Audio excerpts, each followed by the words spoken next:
Well, good morning, and once again from West London and holding the fort back at the White Hart Hotel is the Max. So I'm getting started, and what we'll do is we'll play you in, as they say.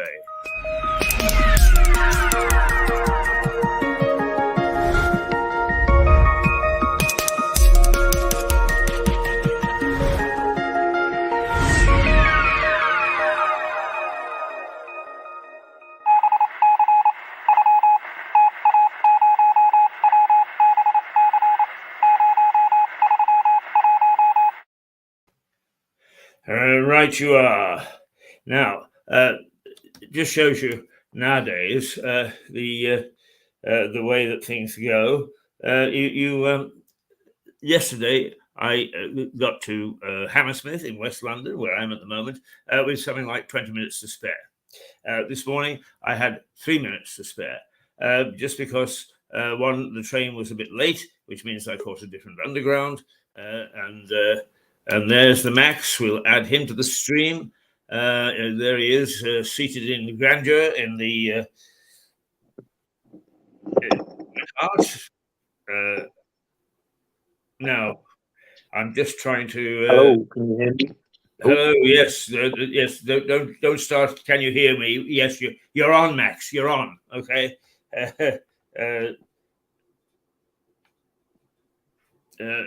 We'll.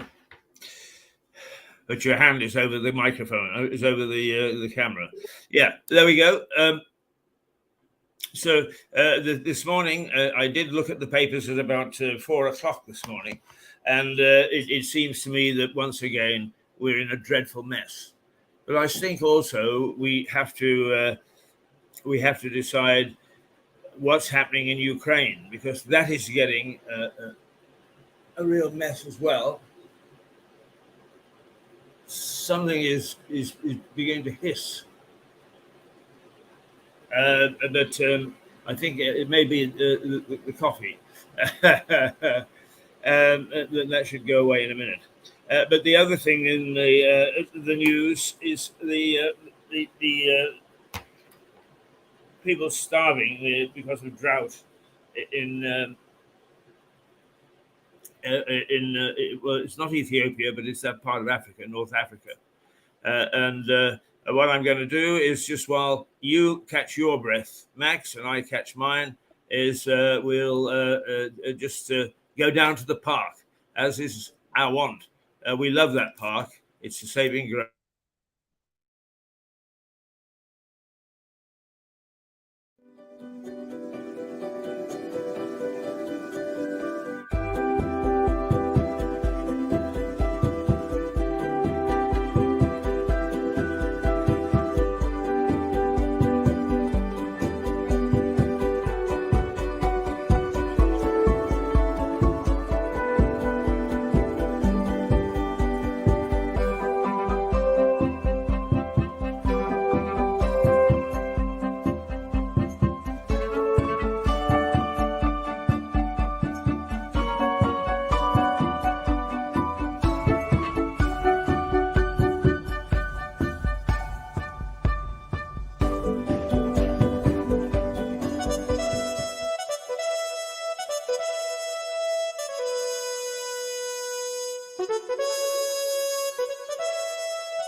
Right, I managed to get the papers up, and we can take another look at the. So unfortunately, I can't see the papers this morning. I can't see them on my screen. Right, that's okay then. I'll guide you through what the papers are, and just follow my lead. But let's not talk about what we can't do, Max. Let's talk about what we can do. And I've got the papers, so we can have a chat. First of all, the Financial Times comes up as the number one, and it says bank profits in line of fire as Hunt seeks to close the £40 billion funding gap. Right, so he's starting out already the way that Liz started out, a ball of fire, getting things done very quickly. Is he and are we going to live to rue the day? So the FT says Hunt is preparing to raid the profits of banks and energy companies as he looks to fill a £40 billion fiscal hole through a mix of public spending cuts and tax rises. The paper says Defence Secretary Ben Wallace and his deputy James Heappey indicated they might quit if the PM reversed a pledge to raise defence spending to 3% of gross domestic product. Now, I totally agree with taxing the profits of the banks, the retail banks. They've got away with it for far too long. And just Lloyd's alone in 2021 made £8 billion profit. Now, they only charge me sort of a pound a day for my overdraft. So I doubt that I really had a great contribution to make to their profit of 8 billion. But nonetheless, all you've got to do is to add up a lot of their customers and the various charges that they make, and the way they actually, they're a bullying bank, Lloyd's. They and American Express are two of the biggest bullies on the fiscal scene. And it's about time that somebody took them aside and said, look, start to behave responsibly. Because like every other business, they have a duty of care. They have a duty of care to those people who are their customers and to those people who are not their customers, but are in our society, which is very much dominated by economics rather than some of the things like China, where it's a bowl of rice. So I'm quite happy for him to raid the bank's profits. They still will be left with a fair old chunk of dosh, and perhaps the chief executive can take a little less salary this year. But what's your view, Max? Because you have a lot of views. What's your view on the retail banks? When I say retail banks, those are the banks that you and I deal with. And the high street banks, Lloyd's, NatWest, etc. So recently, I was fined £40 by Santander. I was fined £40 by them for being poor. I didn't have any money in my account for 40 days, and they took £1 a day because I was in the negative. So after that, once I got money into my account, then 40 quid immediately came out as a charge for being poor. Well, you know what my theory is, and it's not actually theory, it's practice, is that they rely upon the computers too much. Is in the old days, a bank manager would know who he was dealing with. He would know whether he could trust somebody or not. He would know the circumstances that drove that person's personal economics and would make adjustments accordingly. The computers simply do not. And so as a consequence, you suffer. Now, we started at one stage to actually name and shame what I consider to be the institutions who actually bully. They bully their customers, and primarily because they don't bother to monitor their computers. They let them do more or less what they want, and that is not good enough. If you're going to have computers as the heart of your operating systems, you've got to monitor it. You've got to make sure it's fit for purpose. And I have a similar fight with Octopus. I changed to from a direct debit to a standing order because with everything as uncertain as it is, you never know whether you need to change the date. And I emailed Octopus and said, please tell me what account number to send my money to.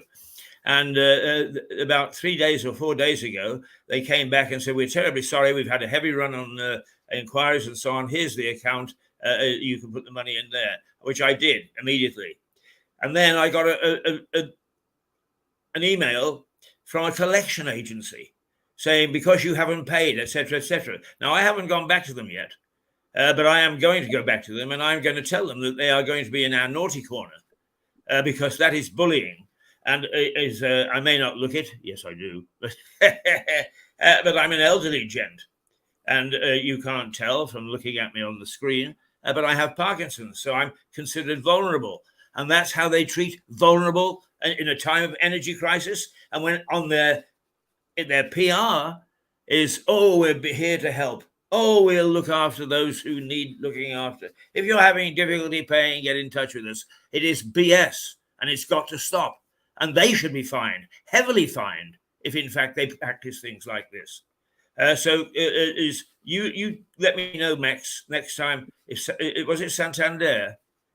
Yes, it was Santander. This was only 3 weeks ago.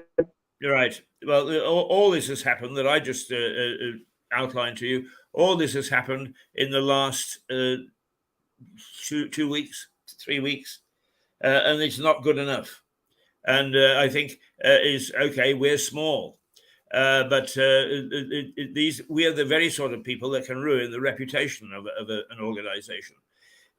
And I am. If they behave like that, I'm perfectly prepared to fight back with absolutely everything that I've got, and that is considerable. I got you for one thing. Okay, now the Guardian says Truss faces Tory unrest over toxic budget cuts, and the Prime Minister is facing a cabinet unrest over her plans for brutal public spending cuts. And at the cabinet meeting on Tuesday, the Chancellor said everything is on the table as he strives to find billions of savings.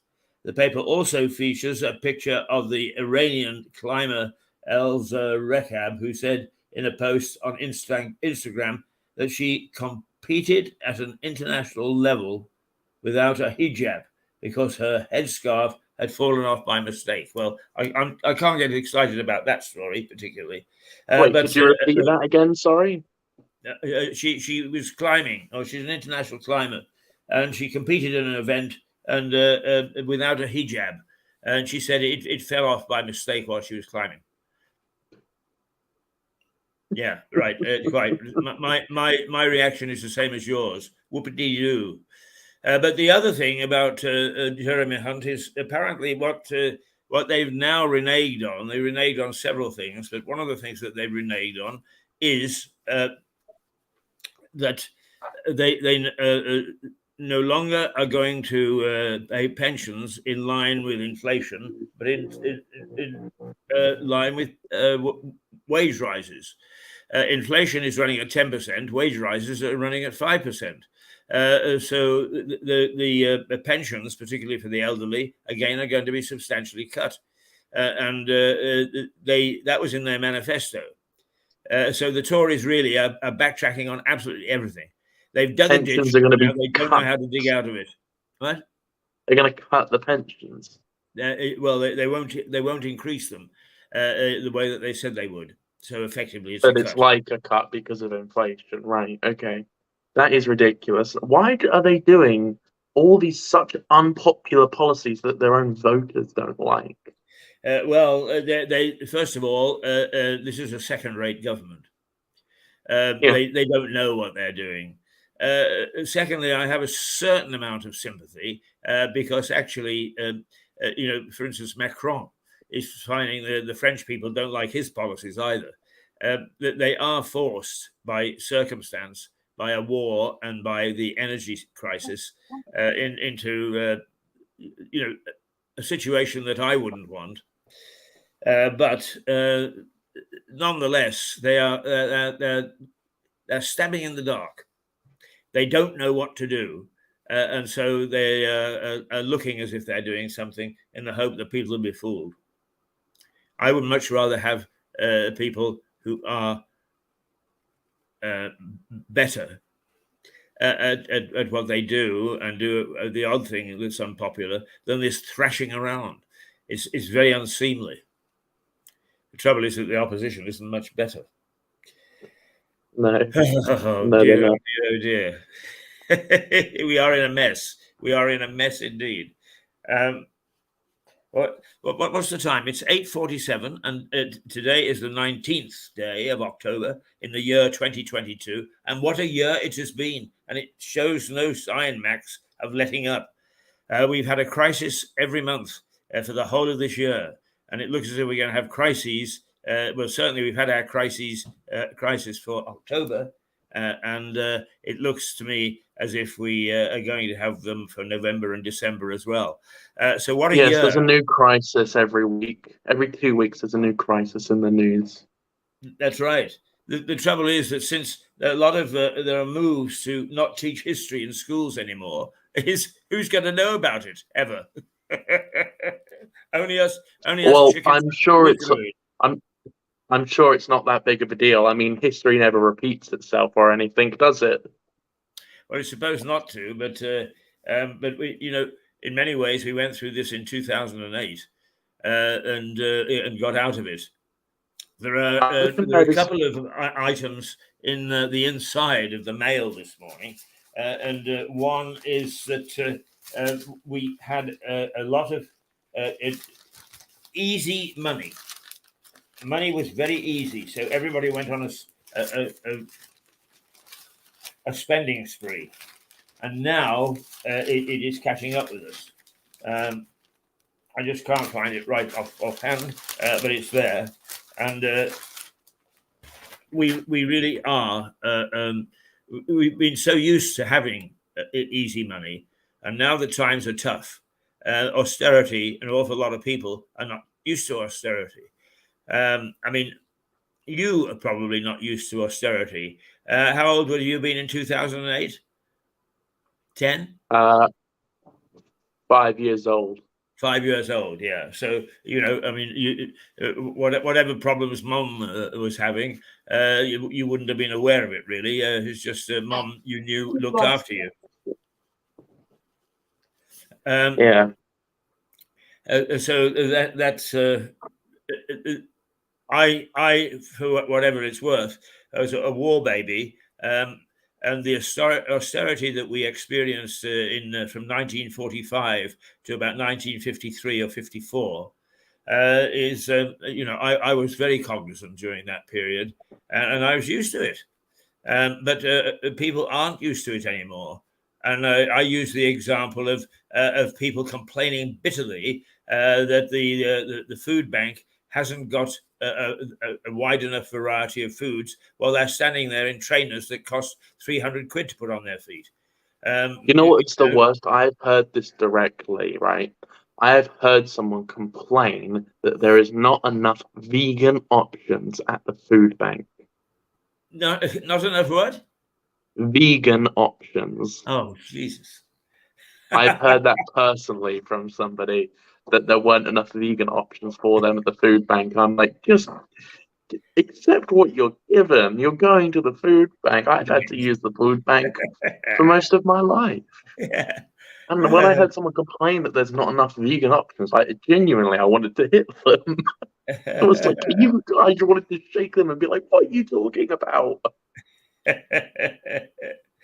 Anyway, the Telegraph says trusts may abandon the pensions triple lock. The triple lock is that I think it's pensions will go up by 2.5%, or the rise in earnings or inflation. That is the triple lock, as it were. And of course, at the moment, they should rise by 10% because that's inflation. She's now going to abandon that.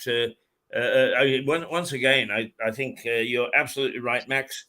I think that the party faithful are going to be appalled at what's happening and the options that these people are taking. But you've heard me, and I know that you sit there thinking this old fart keeps on ranting on about various things. But you heard me say that in many ways they don't know what they're doing, and that we have people who are not fit for purpose in charge. And because they don't know what to do, they flail like all of us. They thrash around. And that's what they're doing at the moment. Can I say, I know someone in my family who is a lifelong Conservative voter. Never voted for another party in their lives. Voted Conservative in every election, and he's in his late 60s, mid to late 60s. He is talking about just not bother voting. He really is. He's saying, I probably won't vote. What's the point? They're useless. Well, I'm not going to vote for Labour. You know, I'm sad to hear that, because I think that one of the things that is very key for us is that we do have the right to vote. Yeah, we have the right, but what, you're going to vote for the Conservative Party? No, they're being useless constantly at every well, turn. you can spoil your ballot, which is a form of protest.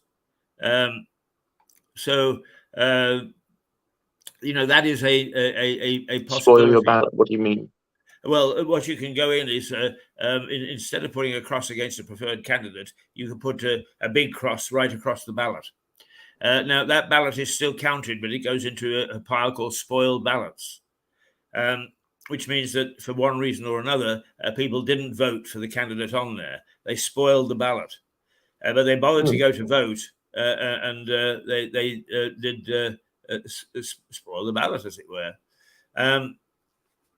So it is a possibility that if you spoil your ballot, you're registering a protest.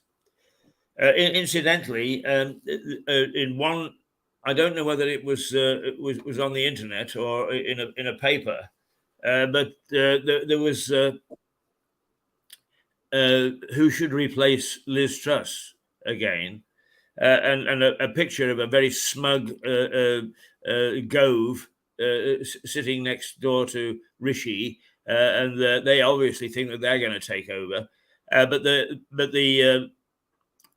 the poll actually shows what you found a week or two ago is, guess who is the preferred candidate? Guess who they want to take over? Is it Boris Johnson? It's Boris Johnson. Wow. I'm shocked. Very shocked. Well, and I hope he does come back.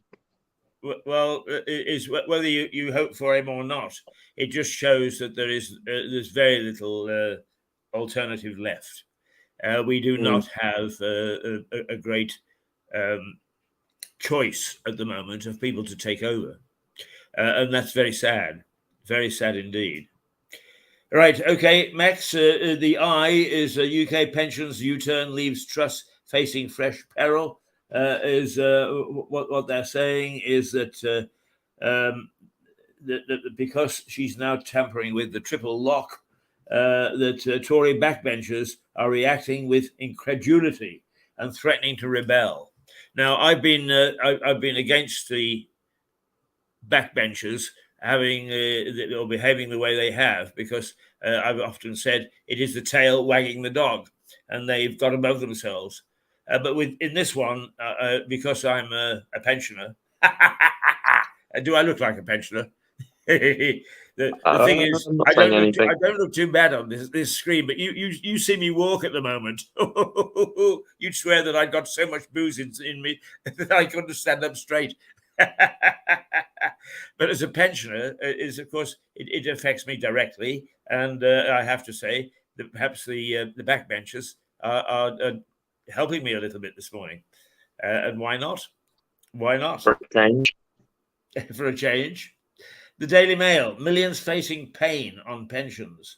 Retirees set to miss out on up to £430 a year as Number 10 signals it's ready to axe the triple lock. You see, this is Jeremy Hunt, I was a fan of Jeremy Hunt when he was looking after media. Since then, I have been very lukewarm. Now I am tepid, to say the least.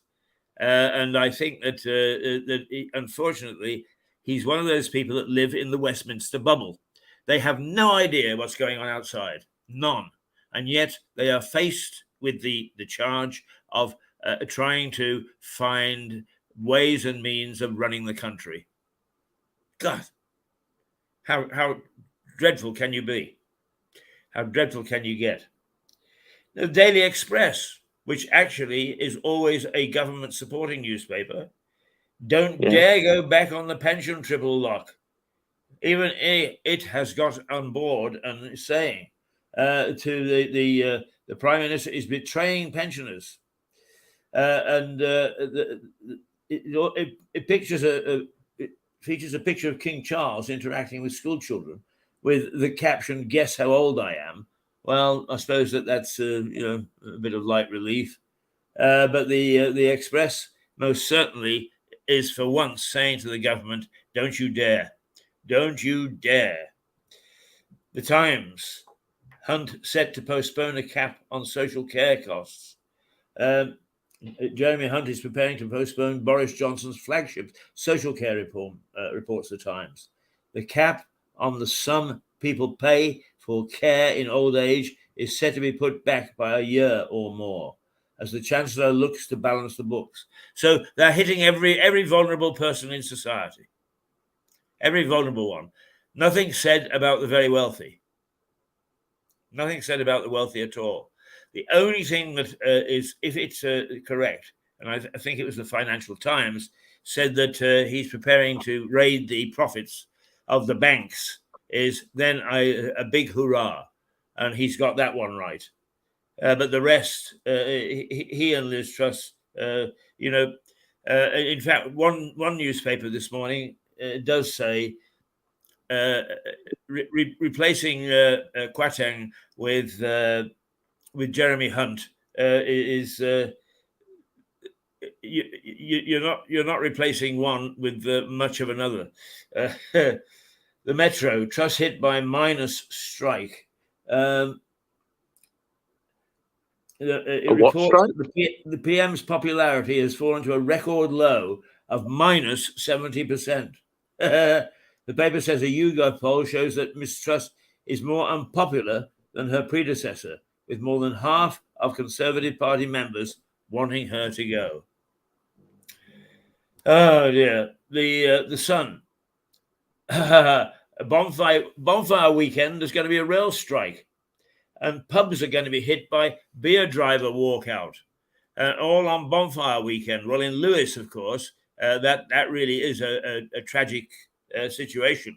Although the true blue bonfire people would say, we don't care if there are no trains, we're happy because we don't want people here.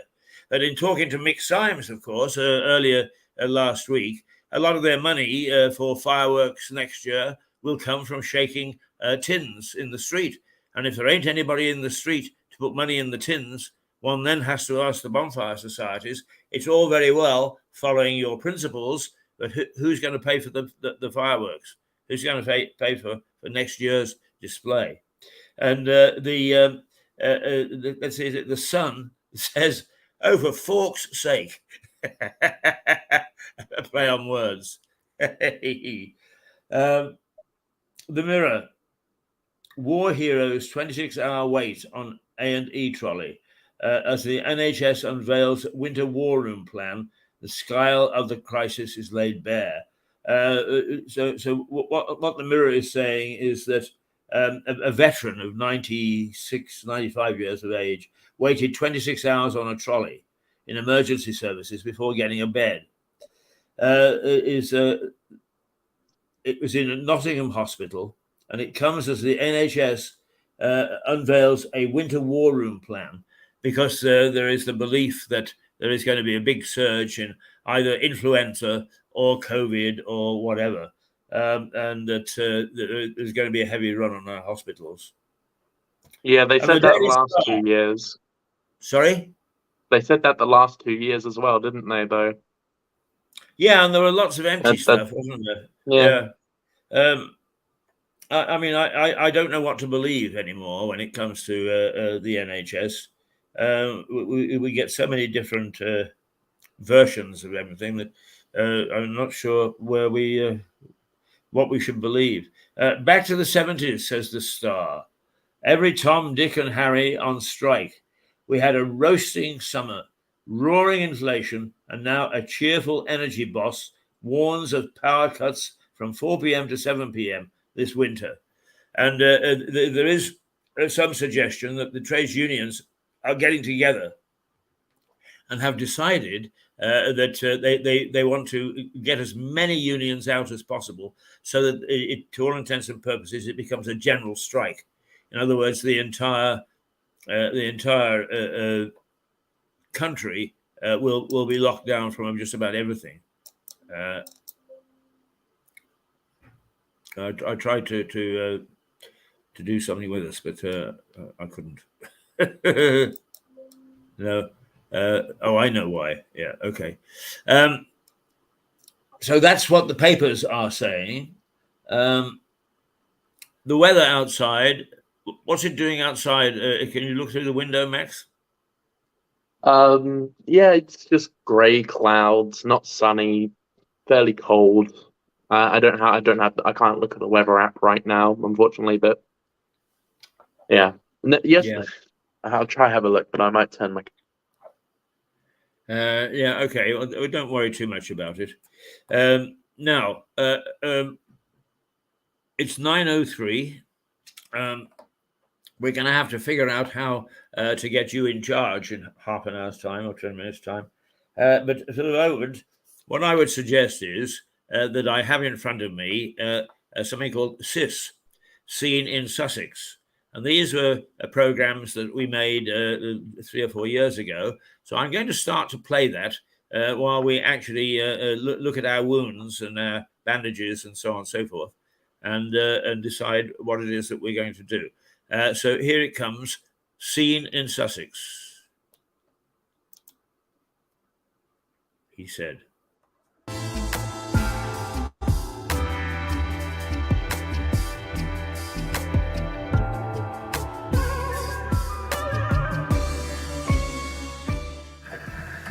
Seen in Sussex.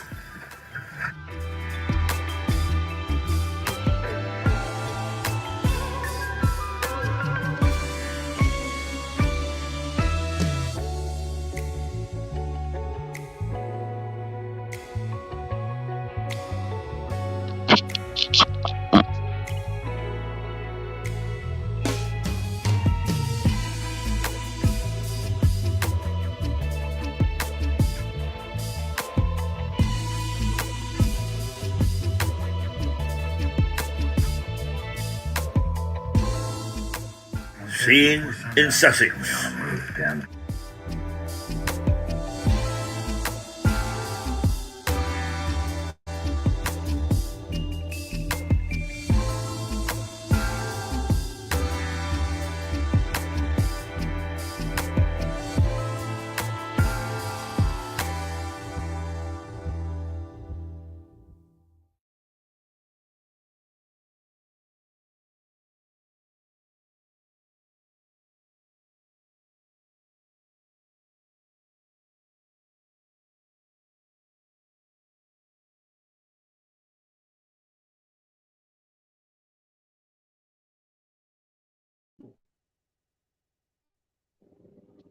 You're muted. Right, there we go. If I add you to the stream like that, then the two of us are back together. Are you able to take control of this program? I can't. I'm on my mobile phone. It doesn't work. Right. Okay. Well, what I think we'll probably do is see if we can find a nice at 9:30. See if we can find a nice long one, and then we'll just have to not carry on today. Yes. Well, as you can see, Stuart isn't here with me today. He is unable to come in. Oh, is that right? Is he not well? His wife. I won't go into it right now. Okay. Okay. All right. Let's see what we've got. But first of all, you came in from home, did you? This morning. Yeah. How did you find the bus and trains and so on? So I got 2 buses into work this morning. Incredibly dark, incredibly cold, and incredibly boring. Yeah, so I had a 2-hour bus journey this morning. So I left the house. I left the house at 5:45, so it's a very early start for me. And then 2 hours on the bus here, so Yes, right. not fun. Mine was much the same, and I mean the train is fine. It rollicked along, but somewhere it lost 10 minutes. And they never tell you, terribly sorry, we're arriving 10 minutes late. And that's why I was all a bit of a dither when I first came in this morning. Yeah, have you ever seen the trains in Japan? Oh, where they Well, shove them in. They have people, Well, no, push with you in some parts with the bullet trains, if the trains are late, all the staff get off of the train and like do the bowing thing to say sorry that if the train is more than 3 minutes late, they do that. All the staff. Wow, that's pretty impressive. Pretty good service they get there. Yeah, very efficient. I mean, the thing that I always amuses me is when they have the people that push people into the train. Their sole in job is to Tokyo. make sure that they jam them in before the doors close.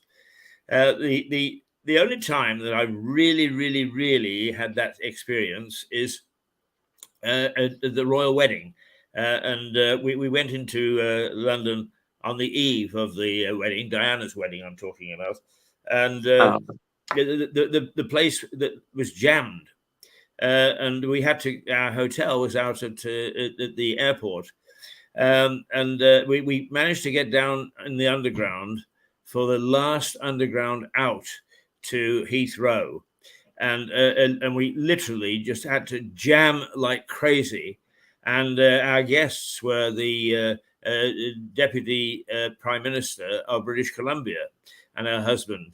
And we got everybody in, and Grace McCarthy, the lady's name was, managed to get halfway in and halfway out.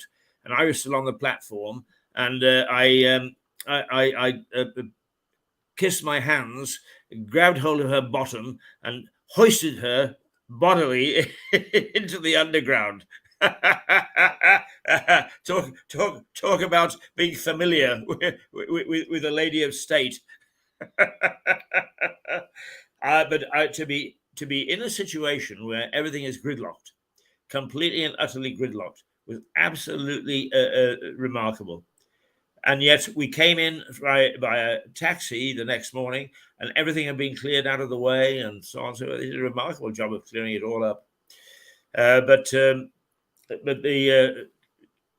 that situation which we see in Japan, which has always amused me, but yes, their rail system is very, very good. Very good indeed. All everything they do is pretty efficient. Well, it is. You're quite right.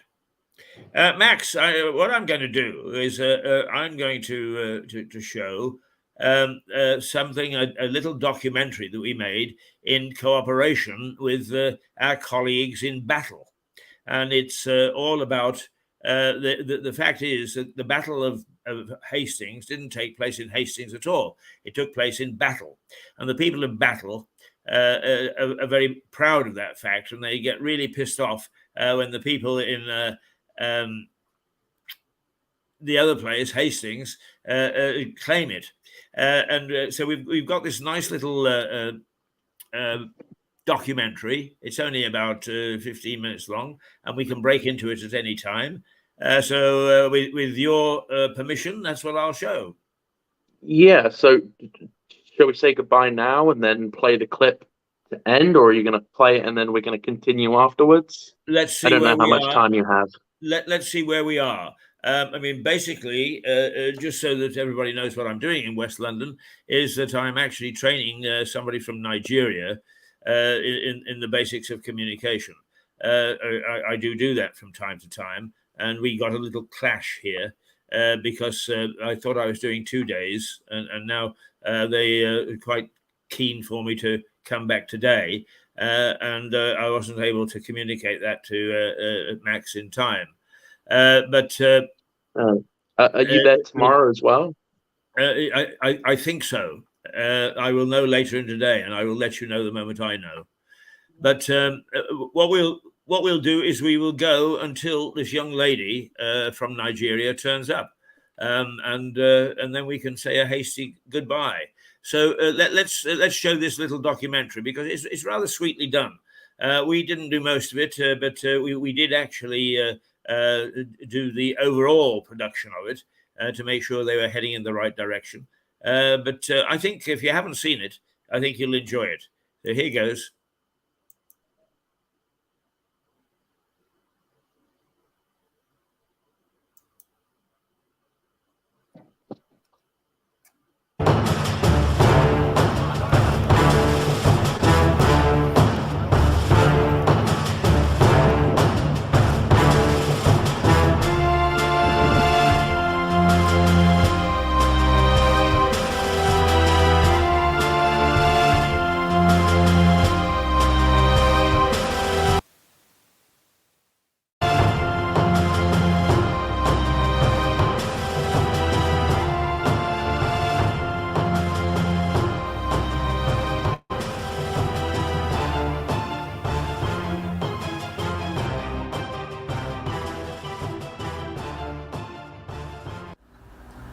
My name is Alan Judd, and I'm here to introduce you to the historic market town of Battle. Battle, so named because it was the site of the famous Battle of Hastings in 1066, although it's not in Hastings. We are in fact 6 miles inland from Hastings. And what better place to start to explain the history of what happened here and why than the Battle Museum of Local History, where first of all we'll look at some of the weaponry that was used. Now, one of the most interesting exhibits in the museum, found at the site of the battle, is this axe head, verified as the kind of axe head that was certainly in use at the time.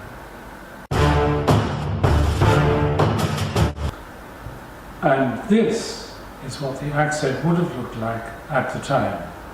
This replica was made with the exact same techniques as would have been used in 1066. And this axe would have been used to kill men, but not only men, I'm afraid horses too.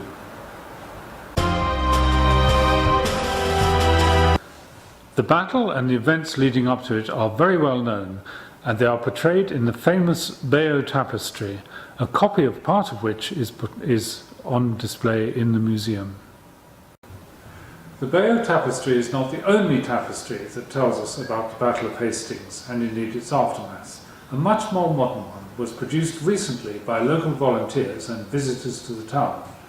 That tells us about the foundation of the town from after the battle in October 1066 to the founding of St Mary's Church in 1115.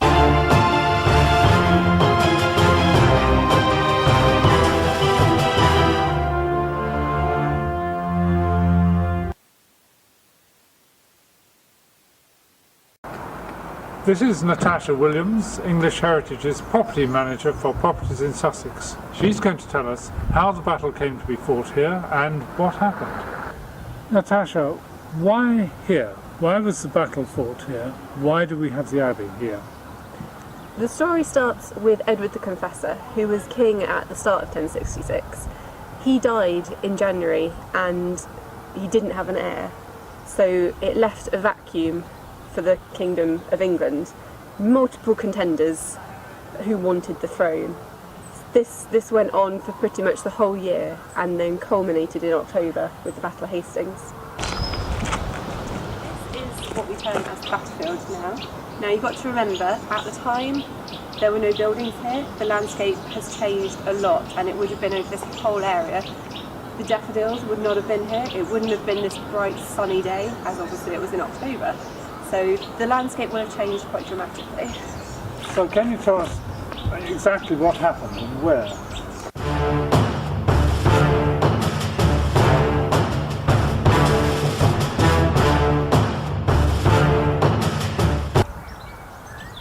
So we're now standing on what is known as Senlac Hill. This is the site of the battle. And as you can see, the slope here is very important to what happened. You can see a little bit of a slope now, but you just need to imagine it went a lot further up because they levelled off the hilltop when they built the abbey. So this is the spot that Harold chose to stand against William.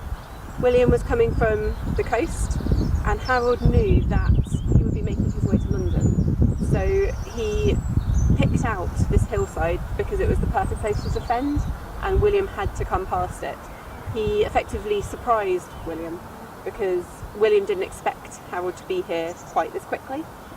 So at the top of the hill, Harold formed his shield wall, and all he had to do was hold that shield wall until William arrived and the battle continued. Can you tell us a little more about the shield wall, what exactly it was and how it happened? The Saxon shield wall was a traditional Saxon tactic for warfare. They'd used it numerous times before and it was generally very successful. They would pick their battleground, so top of the hilltop, the Saxon army would have spread out probably about a mile long, all standing with their shields in front of them, and they formed a very formidable defence. All they had to do was stay at the top of that hill. William was at the bottom. His challenge was making his way up the hill, bearing in mind they had all their armour on, they were carrying extremely heavy weapons. It was enough of a feat just to make it to the top, let alone try and fight anyone with that wall in front of you.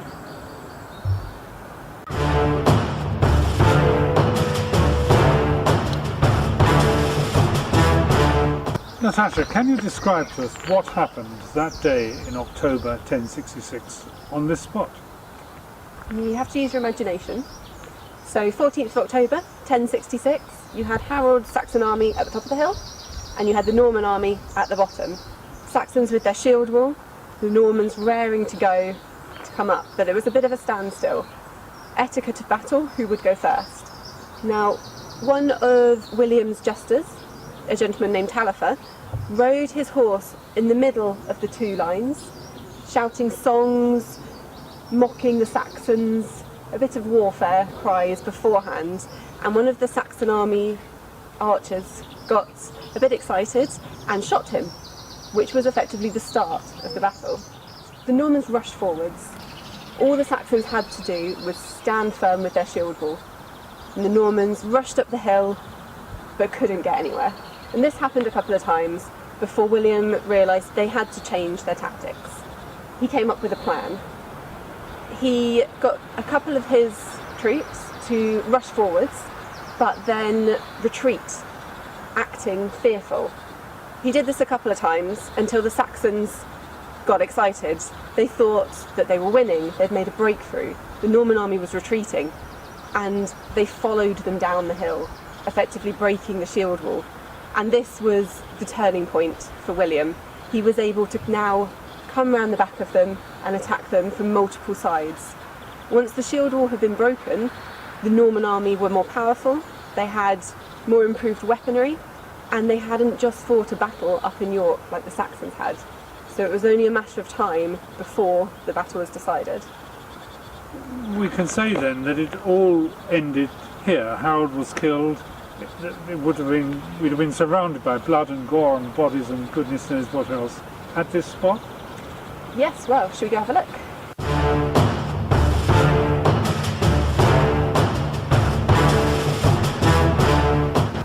This is said to be the spot where Harold was killed. The high altar of the abbey was placed here specifically to commemorate that. Now, when he was killed, his body was so badly mutilated that they had to bring in his wife to identify it later on. And William, he was very religious, so he wanted to build something on the site to give penance to all the blood that had been shed. Hence the reason that this Benedictine monastery was built on this very site. And so the town of Battle grew up around the abbey, around this. Yes, yeah, where the Benedictine monks couldn't sustain themselves, they needed craftspeople, skilled labourers to come and help them establish community here. which is how the town grew up around the abbey. And they even built the church that you see in the background here as a place for the townspeople to worship. And we'll be going into that church in a later instalment. Every year, on the weekend nearest the 14th of October, English Heritage holds a reenactment of the Battle of Hastings here at site. It involves reenactors from not only England but Europe as well. We get people coming over from Normandy, and it attracts thousands of visitors from all over the world who come specifically to see the reenactment. It's a great event. Not only is there the battle, there's weaponry demonstrations and living history, so you get to see people as they were in 1066.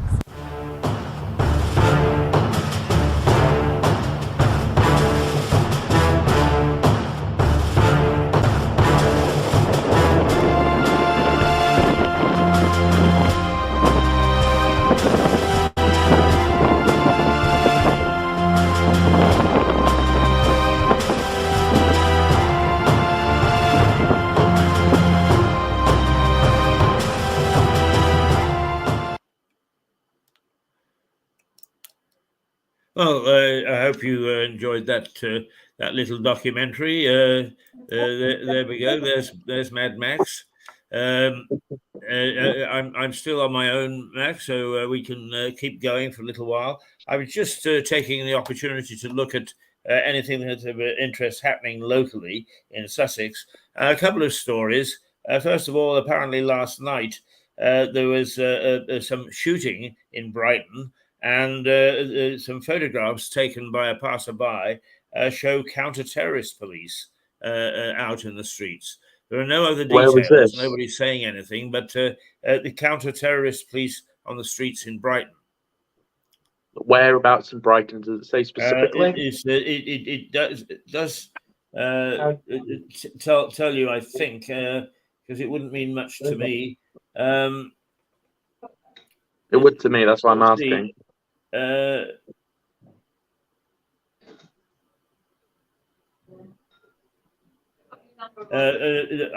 I don't have any information on that, I'm afraid. I'm just looking at headlines. Okay, well, I had a local story surveillance actually. of the Dyke Road area. The Dyke Road area. Right. Okay. Yeah. No. All right. I know where that is. The second. So I had a local story for you, Keith. Okay. Well, just let me just get this one to you, because I think it's quite important too. That the trial started yesterday of a man charged with the murder of two women last year, and that started at Hove Crown Court. I don't have any details on that either.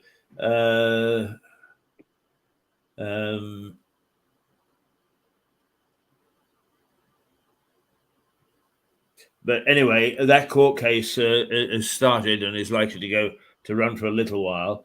So a double murderer. Right. Okay, Max, what's your story?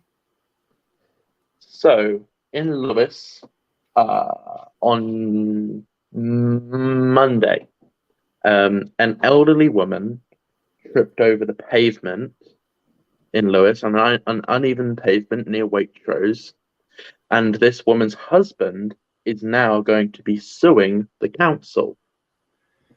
This woman's husband is Stuart Dolby. Oh, really? Yeah. Stuart's going to be suing the council because that's why he's not here, because he's got to look after his wife, because she fell over and apparently is all black and blue and in a lot of pain because of uneven pavement slabs. Yes. Well, I actually don't know the law in this particular situation, but what I do know is that I have friends in Northern Ireland, and he was a solicitor, and his father had the contract for handling suits against the council in Belfast, but that had gone back before the Troubles. So occasionally somebody would sue them for an uneven pavement. And then the troubles came along, and suddenly there's bombs and bullets all over the place, and it made him a wealthy man. And there are a few more uneven pavements. Absolutely. Yeah. I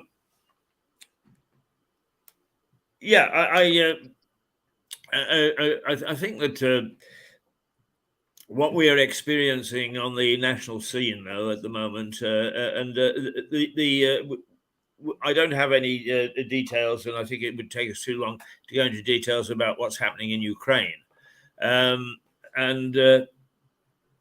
But it certainly that is getting pretty vicious. And come in. Yes.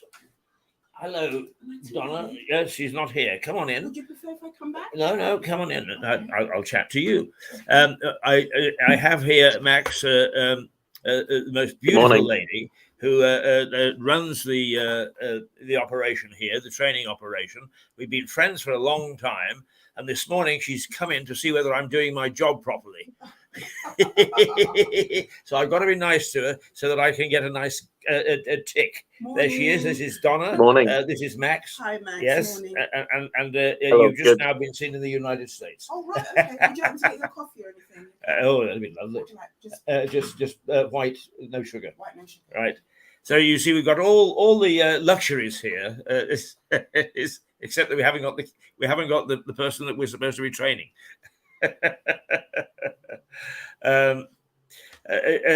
But Ukraine is getting a pretty vicious, I think, and the fact that the Russians are now bombing civilian targets really does smack of Hitler's tactics in the Second World War. We should actually, I think, probably find somebody who is an expert on that, and we'll see how bring ourselves right up to date, because that war is ongoing. It's not going to end tomorrow, and it's having an effect on our way of life. But also, I think that we have to be aware that there are many people who are affected in Ukraine itself. I went to church for the first time on Sunday in about 2 months. I've been a naughty boy. But there were a family sitting behind me, and they're actually Ukraine refugees. So I was able to have a little chat to them because I'd worked and lived in Ukraine. They were delighted. I mean, the big beams came onto their face when they knew that they were talking to somebody who knew a little bit about their homes. Actually, my wife was always very amused, if you like, because the markets on a Saturday morning is the farmers would actually bring in the kittens to sell. They were so impoverished that if the cats on the farm had kittens, they brought them in and they sold them in these markets. But the other thing is that when they sold various meats and so on, they always had the proverbial head of the pig with an apple stuck in its mouth. You don't see that in our supermarkets anymore. Wait, did they used to sell that sort of thing? Sorry? Did they used to sell that sort of thing, or? Yeah, well, it was all very, very open. I mean, and as you walked around, people would, they made their cheese and ham and so on, and they would give you a generous portion to try, in the hope that you would buy, from them sort of rather a bigger quantity. Those sort of markets, we don't have them anymore, but they are in some ways a joy to behold, and the smell of the food mingling with the cheese and ham and so on and so forth, absolutely superb. Are you coming back in a minute? I'll come near when the delegate's here. Okay. I'll pop back. All right. Yeah. Right, that's the lovely Donna, and just a lovely lady. So you see, Max, out of your clutches, I am well looked after by lovely ladies. But you've got the loveliest of them all there. Who's on this morning? Is it Jane or is it Shannon? Both. Both of them are on. Oh, you are a lucky boy. I mean, I think that to those people who have never looked at Mirador before, we should explain that we broadcast. What you're seeing behind Max is the bar area of the White Hart Hotel, which is a 15th century coaching inn where Tom Paine formulated his thoughts that led to the separation of the colonies from Britain and created the United States. But the ladies who are on reception and do other things as well are really very, very lovely. They've always got a beautiful smile. They've always got coffee ready first thing in the morning. And actually, they make coming in an absolute joy. And so Max is enjoying it this morning. And I'm stuck here in West London. But as you can see, I'm not doing too badly myself with ladies to look after me. Okay, Max.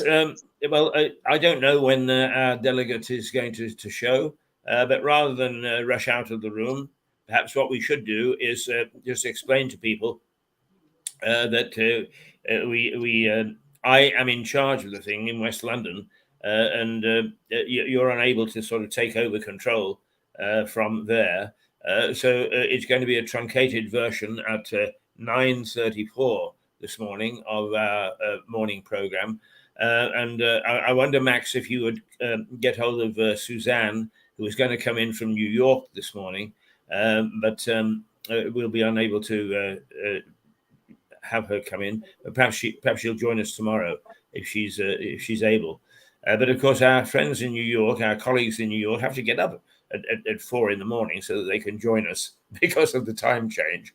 So she's going to wake up at 4 o'clock to an email. She's going to wake up at 4 o'clock to an email from me saying, "Sorry, you're not in today. We've."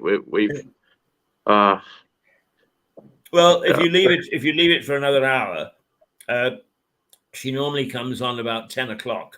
Well, actually, if you leave it for about half an hour, you should catch her as she gets ready to broadcast. Because you're the host, it doesn't switch over to mobile, and you can't do it on mobile either. So, right, it's unfortunate. I didn't realize I was here by myself, but otherwise I would have brought my laptop in. Yeah, well, I thought I'll know you for had next time there as well. Yeah, but anyway, it seems that everybody is AWOL this morning, and so although we've got all the separate parts, we can't actually pull them together. But we had a nice hour in which we've looked at the papers, seen what a mess we're in. We've looked at a couple of local stories, and we've seen that very sweet documentary made by the people in battle who get really, really upset when the Battle of Hastings is so called, when they say it is the Battle of Battle. So battle sounds silly, though. Well, of course, the thing is that the battle was named because it is the site of the battle, and the abbey built by William the Conqueror, who is a very devout man in many ways, to signal his success and that he was now top dog in Britain, is there. It is partly in ruins, but there is still substantial amounts left standing, and it is quite a monument. So there we are. That's what we've done this morning, and we will be back with you tomorrow, and we'll Mad Max will be here, and I'm not sure who we have tomorrow. There's somebody on a Thursday anyway. The days and the months merge. But I shall go back to training, doing my training stint, which I think actually, seriously, I think is terribly important. One of my big criticisms with a lot of things today is that people are not trained properly. And if I'm able to do just a little bit towards righting that wrong, then I'm very keen to do it. Any final words, Max? Tomorrow will be me and Liza. So tune in for that. Tomorrow is you and Liza. Yeah. So in fact, what I'll do is I will come on for the first hour, the way that I have this morning, and then I'll leave it to you and Liza. All right. I'll see you tomorrow. we'll look forward to that. Okay, toodle pip to everyone. Goodbye. Let me see if I can see us out with something that's. Well, here we go.